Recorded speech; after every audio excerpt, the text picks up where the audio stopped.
Kalau Anda yang pernah baca, bukan pernah baca, ya tahu Dr. Mark Hyman dari Amerika tuh, kemudian ada juga Michael Greger, ingat saya itu dia cerita bahwa ternyata kacang almond saja, kita bicara kacang ya secara umum ya, itu kacang almond saja ketika orang merutinkan makan kacang almond, dia nyebutnya dalam bukunya itu How Not to Die gitu kan, itu disebutkan 7 butir saja kacang almond tiap hari sudah melindungi jantung Anda karena lemak yang baik ada pada kacang ini, gitu loh. Jadi semakin kita Bapak sekalian memahami apa-apa yang dikandung di mereka ini, maka sebenarnya ya Indonesia ini kalau penduduknya ya mengoptimalkan apa yang ada pada negeri ini dan apa yang Allah ciptakan, Bapak Ibu sekalian, saya yakin Indonesia ini akan jadi negara yang sangat-sangat sehat. Ya, kunyit berlimpah di negeri kita, jahe berlimpah, bawang, tomat, rempah, rimpang kayak begini gini kan banyak banget di sini. Ya, nggak heran ya, saya tuh nggak heran banyak testimoni yang masuk ke saya itu ketika mereka mulai mengoptimalkan, memperbaiki badan mereka, mereka nggak makan lagi yang sekedar cuman yang masuk di lidah mereka, senang di lidah, tapi bagi badan itu berat dicerna. Akhirnya yang terjadi apa yang terjadi sekalian? Tubuhnya mulai recovery sendiri. Kan kita sudah sering dengar tubuh adalah dokter yang terbaik. Dan menariknya, semua makanan-makanan kayak begini, ya mungkin sadar tidak, saya tes gitu kan di postingan saya katakan, Bapak Ibu sekalian, terutama ibu-ibu nih, saya bilang gitu kan, Anda setelah makan makanan kayak begini, apakah mood Anda berubah? Mereka katakan iya. Jadi ternyata makanan-makanan toyib kayak begini nih, udah jahe segala macam, buah-buah, sayur-sayuran, itu ternyata memperbaiki mood. Maka ada istilah kan, good food is good mood. Jelas kayak begitu. Jadi ulama-ulama ya menyebutkan bahwa memang bahkan Ibnu Qayyim al-Jauziyah menyebutkan bahwa makanan itu mempengaruhi perilaku seseorang. Makanan. Jadi kalau kita ya kita mulai ada apa ya, mungkin bahasanya itu mood swing atau baper segala macam, itu coba benerin makanan. Termasuk anak-anak di rumah ya, kalau mulai sudah susah dikontrol, susah diatur, salah satunya cek ya. Cek di rumah, mungkin anak ini terlalu banyak misalkan konsumsi gula pasir misalkan. Karena gula pasir itu ya, dengan sudah banyak kali saya jelaskan tentang betapa gula pasir itu memang bisa mempengaruhi perilaku seseorang. Itu loh sekalian. Obatnya apa? Ya begini nih, ini nih. Ya, plus juga yang ada pada Al-Qur'an atau dijelaskan oleh baginda Nabi alaihi salatu wassalam. Ya.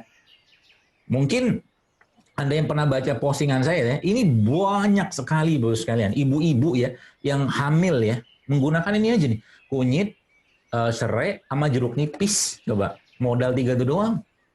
Allah kasih mereka hamil. Tapi sebelumnya mereka bilang, ya kita udah mulai puasa dok, kita sudah mulai apa tuh namanya, nggak nyampah-nyampah lagi badannya. Ternyata begitulah, mudah sekali. Ya.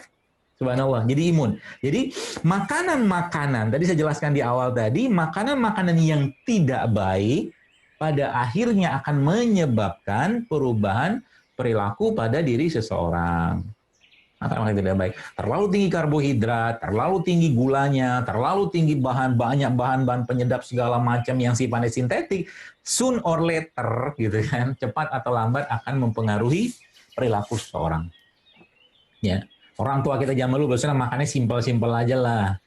Ubi rebus, singkong rebus, kacang rebus, habis itu nyangkul di sawah segala macam, yang dimakan mereka bakar. Zaman sekarang nggak kayak begitu gitu kan. Apalagi budaya kuliner yang luar biasa sekarang, sehingga adab-adab makanan, bahkan ya peluang-peluang untuk memberikan nasihat-nasihat agama saat seseorang atau keluarga itu makan hilang dengan begitu luar biasa budaya kuliner. Bukan nggak salah sih, cuman kalau tiap hari makan di luar, akhirnya anak nggak ketemu sama ya bapaknya atau ibunya segala macam, sehingga nggak ada nasihat-nasihat di situ. Dan Nabi kita alaihi salatu wasallam mencontohkan bahwa yang namanya makan bareng itu beliau tuh sering sekali sama sahabat, sama keluarga. Bahkan pernah diriwayatkan ketika salah satu anak tiri beliau dari Ummu Salamah ya, suatu hari Nabi makan di rumah Ummu Salamah, salah satu istri Nabi sallallahu alaihi wasallam.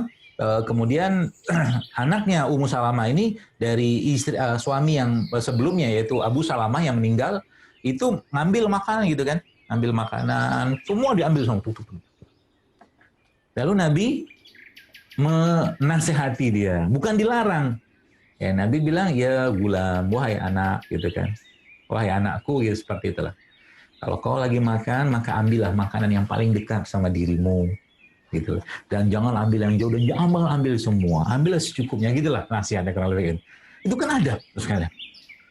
Jadi subhanallah ya. Jadi kalau kita lihat, oh indah banget Islam itu. Ya maka Nabi kita memberikan contoh, ya contoh-contoh itu semua.